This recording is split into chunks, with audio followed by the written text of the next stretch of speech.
कभी इन वादियों में शंख और घंटों की दिव्य गूंज गूंजती थी। कभी इस मंदिर की पवित्र दीवारों ने हजारों भक्तों की प्रार्थनाओं को अपने आंचल में समेटा था। लेकिन फिर ऐसा भयानक श्राप लगा कि पहलगाम के इस प्राचीन मंदिर के दरवाजे 400 सालों तक बंद कर दिए गए। कोई हिम्मत नहीं जुटा सका उस तहखाने की देहरी पार करने की। कहा जाता है जो भीतर गया वो फिर लौटकर इस दुनिया में नहीं आया। और फिर सदियों बाद जब आज पहली बार उन श्रापित दरवाजों को खोला गया तो सामने जो दृश्य था उसे देखकर हर आंख अश्रुपूरित हो गई। महादेव की ऐसी करुणा, ऐसी अद्भुत लीला जिसने सबके रूह को झकझोर कर रख दिया। मंदिर के भीतर सिर्फ पत्थर नहीं थे, वहां थी सदियों से थमी हुई श्रद्धा, जमी हुई आस्था और एक चेतावनी। क्या यह महादेव का कोई संकेत है? क्या कोई नई शुरुआत होने वाली है? या फिर कलयुग के भयावह रहस्यों की पहली परत हट चुकी है? आइए इस अद्भुत यात्रा में हमारे साथ आखिरी क्षण तक बने रहिए,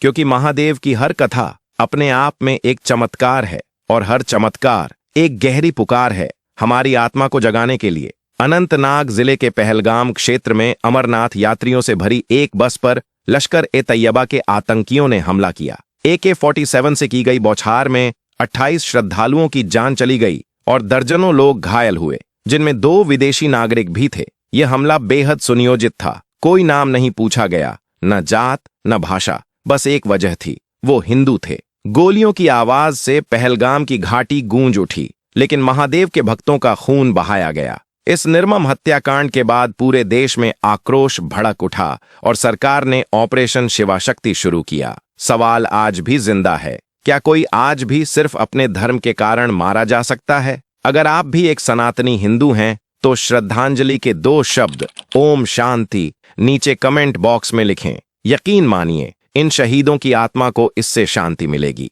जम्मू और कश्मीर हिंदू धर्म और भारतीय संस्कृति के लिए अत्यंत महत्वपूर्ण राज्य है। यह राज्य न केवल अपनी प्राकृतिक सुंदरता के लिए प्रसिद्ध है, बल्कि यहाँ के धार्मिक स्थल भी भारतीय श्रद्धालुओं के लिए विशेष महत्व रखते हैं। अमरनाथ गुफा, जहाँ भगवान शिव के बर्फ के शिवलिंग की पूजा होती है, हर साल लाखों श्रद्धालुओं को आकर्षित करती है। इसके अलावा माता वैष्णो देवी का मंदिर त्रिकुट पर्वत पर स्थित है, जहां हर साल हजारों भक्त दर्शन के लिए आते हैं। शंकराचार्य मंदिर भी कश्मीर की धार्मिक धरोहर का एक अहम हिस्सा है। जम्मू और कश्मीर का इतिहास और संस्कृति भी हिंदू धर्म से गहरा जुड़ा हुआ है और यहाँ के कश्मीरी पंडितों ने भारतीय समाज में महत्वपूर्ण योगदान दिया है। कश्मीर का सामरिक और सांस्कृतिक महत्व हिंदू धर्म के लिए न केवल एक धार्मिक केंद्र है, बल्कि भारतीयता और सांस्कृतिक गौरव का प्रतीक भी है। हाल ही में एक हैरान कर देने वाली घटना सामने आई जो पहलगाम के ममलेश्वर महादेव मंदिर से जुड़ी हुई है। यह मंदिर लगभग 1625 साल पुराना है और इसकी ऐतिहासिकता भी बहुत गहरी है। इस मंदिर के अंदर 2 प्रमुख मूर्तियां स्थापित हैं, जबकि बीच में एक शिवलिंग विराजमान है। मंदिर के दाएं कोने में नंदी जी की मूर्ति और मंदिर के सामने एक सुंदर तालाब भी स्थित है। हालांकि कुछ कट्टरपंथी आतंकवादियों ने मंदिर के तहखाने को खोलने की कोशिश की, यह मानते हुए कि वहां कोई विशाल खजाना छिपा होगा। लेकिन जो कुछ हुआ उसे जानकर आप भी चौंक जाएंगे। इससे पहले कि हम इस सच्चाई को जानें, हमें ममलेश्वर महादेव मंदिर के इतिहास को समझना होगा। यह मंदिर बहुत पुराना है और एक प्राचीन कथा के अनुसार यही वह स्थान है जहां माता पार्वती ने हल्दी से भगवान गणेश की रचना की थी। इसके बाद पार्वती जी ने गणेश जी को द्वारपाल के रूप में नियुक्त किया ताकि कोई बिना अनुमति के अंदर न आ सके। लेकिन जब भगवान शिव यहां पहुंचे और गणेश जी ने उन्हें अंदर जाने से रोक लिया तो शिव जी क्रोधित हो गए और उन्होंने गणेश जी का सिर काट दिया। इसके बाद गुस्साई माता शक्ति के क्रोध को शांत करने के लिए भगवान शिव ने बालक गणेश के सिर पर हाथी का सिर लगाकर उन्हें पुनर्जीवन दिया। तभी से गणेश जी को गजानन कहा जाने लगा। इस पवित्र घटना के बाद एक शिवलिंग की स्थापना हुई, जिसे आज ममलेश्वर महादेव मंदिर के नाम से जाना जाता है। यह मंदिर केवल धार्मिक ही नहीं बल्कि रहस्यमयी इतिहास से भी जुड़ा हुआ है। प्राचीन काल में राजा जयसिंह ने इस मंदिर को अत्यंत सम्मानित किया था और शिखर पर स्वर्ण कलश चढ़वाया, साथ ही एक बहुमूल्य खजाना भी दान स्वरूप भेंट किया ताकि सदियों तक मंदिर का संरक्षण हो सके। खजाने की रक्षा के लिए एक तहखाना भी बनवाया गया और महादेव के प्रिय वासुकी नाग ने इस खजाने की सुरक्षा की जिम्मेदारी ली। किंवदंती है कि जब भी किसी ने खजाने को लूटने की कोशिश की, वासुकी नाग के प्रभाव से उन्हें पराजय का सामना करना पड़ा।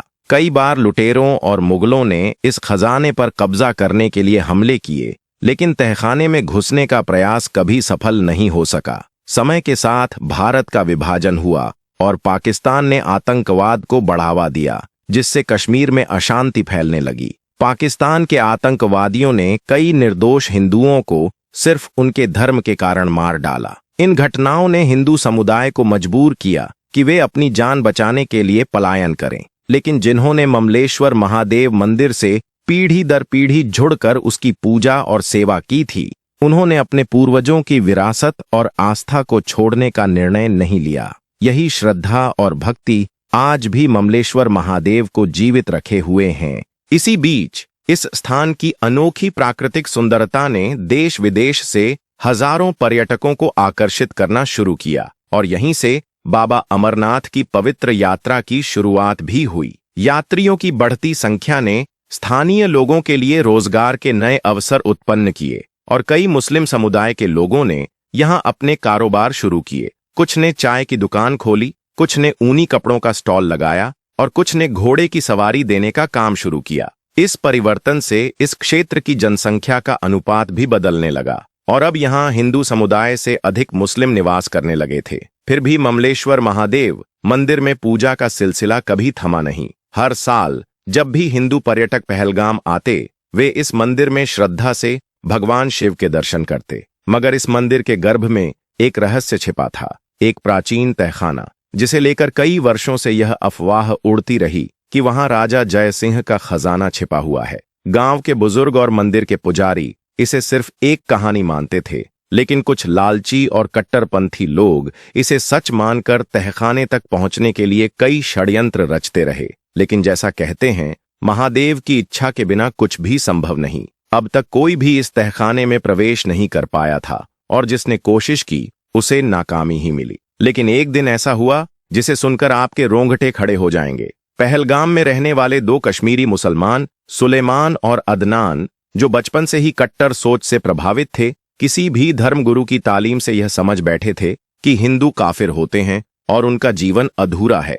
यह घृणा और नफरत उनके दिलों में इतनी गहरी बैठा दी गई थी कि उन्होंने इंसानियत के अस्तित्व को ही नकार दिया था। उन्हें इस सोच में इस कदर फंसाया गया कि उनकी आंखों में बस एक ही सच था, हिंदू को मारा जाना चाहिए। इनके माता पिता को यह विश्वास था कि उनका बेटा धार्मिक शिक्षा प्राप्त कर रहा है, लेकिन असल में वे एक खतरनाक रास्ते पर चल रहे थे, जो उन्हें कश्मीर की धरती पर खून की होली खेलने के लिए तैयार कर रहा था। और फिर एक दिन जैसे ही इन्हें अपने धर्मगुरु से इशारा मिला, ये राइफल लेकर पहलगाम की वादियों में उतरे और दो निर्दोष पर्यटकों की गोली मारकर हत्या कर दी। अफरा तफरी मच गई और लोग जान बचाने के लिए भागने लगे। घटनास्थल पर तुरंत आर्मी के जवान पहुंचे। खुद को गिरता देख इन दोनों आतंकवादियों ने ममलेश्वर महादेव मंदिर की ओर दौड़ना शुरू किया। उनके दिमाग में एक ही विचार था कि मंदिर में छिपे खजाने को हासिल कर वे अपने मिशन को और भी प्रभावशाली बना सकते हैं। मंदिर के अंदर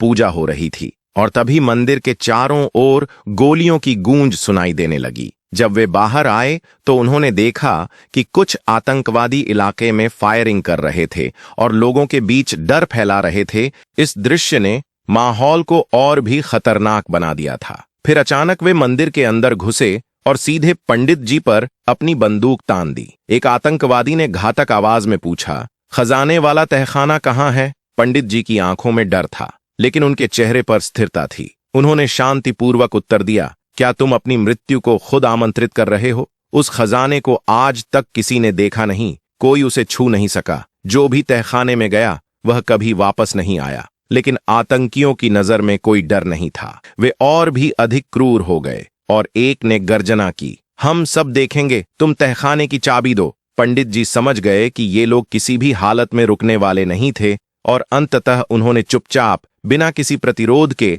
तहखाने की चाबी आतंकियों को दे दी। उनके मन में यही था कि अब जो होने वाला था वह उनके हाथ से बाहर था। आतंकियों ने जल्द ही चारों ओर मंदिर के तहखाने को खोजना शुरू किया। मंदिर के भीतर एक कोने में उन्हें एक बेसमेंट दिखाई दिया, जिसके ऊपर एक भारी ढक्कन रखा हुआ था और उस पर एक मजबूत ताला लगा हुआ था। आतंकवादी एक दूसरे की ओर देखने लगे और फिर चाबी से ताला खोलते हुए समझ गए कि यही वह तहखाना है। ताला खुलते ही एक अजीब सी खामोशी छा गई। दोनों आतंकवादी चुपचाप सीढ़ियों की ओर बढ़े और जैसे ही उन्होंने एक कदम नीचे रखा, उन्हें ऐसा महसूस हुआ मानो वे एक नई दुनिया में प्रवेश कर रहे हों। सीढ़ियों से होते हुए दोनों आतंकी तहखाने के अंदर पहुंचे। उन्होंने अपनी टॉर्च जलाई और वह दृश्य देखकर उनके होश उड़ गए। चारों ओर सोने का ढेर पड़ा हुआ था। सिक्के, आभूषण और सोने के बर्तन जहां भी नजर गए, बस सोने ही सोने की चमक थी। ये सचमुच राजा जयसिंह का खजाना था। वे दोनों आतंकी खुशी से चिल्लाए, अब हमें कोई नहीं रोक सकता। हमारे पास इतना खजाना है कि हम पूरी दुनिया पर राज कर सकते हैं। हम काफिरों को जड़ से खत्म कर देंगे। लेकिन तभी जैसे ही उन्होंने सोने के एक सिक्के को हाथ में लिया, अचानक चारों ओर से एक अजीब सी आवाजें सुनाई देने लगीं। यह आवाज वैसी थी जैसे किसी सांप का फुफकारने की आवाज हो। आतंकियों की आंखें गोल हो गईं और एक अजीब सी सनसनी उनके शरीर में दौड़ने लगी। तभी उनके हाथ में पकड़ी हुई टॉर्च बंद और फिर से जलने लगी, जैसे वह खुद किसी रहस्यमय ताकत से प्रभावित हो रही हो। यह घटनाक्रम तब और भी भयावह हो गया जब उन दोनों आतंकवादियों ने अपने पैरों के नीचे देखा। उनके पैरों के नीचे हजारों सांपों का झुंड था और यह दृश्य देखकर उनके पसीने छूट गए, हाथ पैर कांपने लगे। डर के मारे वे बहुत घबराए और सोने का वह सिक्का उन्होंने झट से एक ओर फेंक दिया। दोनों आतंकवादी वहीं से वापस सीढ़ियों पर चढ़ने लगे। इस भागदौड़ में अदनान को एक सांप ने दस भी लिया। जैसे ही वे बाहर आए, उन्होंने तुरंत तहखाने का ढक्कन फिर से बंद किया और मंदिर के बाहर की ओर दौड़ने लगे। मंदिर के पुजारी को पूरी तरह से इसका अंदाजा था कि यही घटनाएं घटने वाली हैं, इसीलिए उन्होंने बिना किसी प्रतिरोध के चाबी सौंप दी थी। लेकिन जैसे ही वे लंगड़ाते हुए मंदिर से बाहर पहुंचे, तब तक सेना के जवान मौके पर पहुंच चुके थे। आतंकवादियों और सेना के बीच मुठभेड़ शुरू हो गई। दोनों तरफ से गोलीबारी शुरू हुई और इस खतरनाक युद्ध के बीच करीब 25 मिनट बाद अदनान की मौत हो गई, क्योंकि उसे तहखाने में सांप ने दस लिया था और उसकी जान बचाना मुमकिन नहीं हो पाया। कुछ समय बाद सेना के जवानों ने दूसरे आतंकवादी को भी ढेर कर दिया। आतंकवादियों पर विजय प्राप्त करने के बाद सेना के सभी जवानों ने ममलेश्वर महादेव के दर्शन किए और उनसे आशीर्वाद लिया, यह संकल्प लेते हुए कि पहलगाम में आगे भी वे इसी तरह आतंकवादियों का खात्मा करते रहेंगे। लेकिन क्या आतंकवादियों को मारना ही इस समस्या का समाधान है? क्योंकि इनकी कोई असलियत नहीं होती। अगर ये मर भी जाएं तो इन्हें कोई फर्क नहीं पड़ता। असली जरूरत यह है कि पाकिस्तान के उन ठिकानों को नष्ट किया जाए जहां इन आतंकवादियों को पाला जाता है और उन्हें प्रशिक्षित किया जाता है। हमें यह भी सुनिश्चित करना होगा कि हमारे बच्चे सही दिशा में बढ़ रहे हैं और उन्हें गलत विचारधारा से दूर रखा जा रहा है। यह भी आवश्यक है कि पाकिस्तान को ऐसा निर्णायक संदेश दिया जाए जिससे वह डर कर अपने क्षेत्र में पल रहे आतंकवादियों को शरण न दे सके। तभी शायद यह अन्याय रुक सकता है। अगर इस वीडियो ने आपकी भावनाओं को छुआ हो तो कृपया एक छोटा सा लाइक जरूर करिए। और हाँ, अगर आप चाहते हैं कि ऐसे और चौंकाने वाले, रहस्यमयी और सोच को बदल देने वाले वीडियो सबसे पहले आपके स्क्रीन पर आएं, तो चैनल को सब्सक्राइब करें और बेल आइकन को दबाना न भूलें। इस अद्भुत यात्रा में हमारे साथ जुड़ने के लिए हम आपका दिल से आभार व्यक्त करते हैं। धन्यवाद।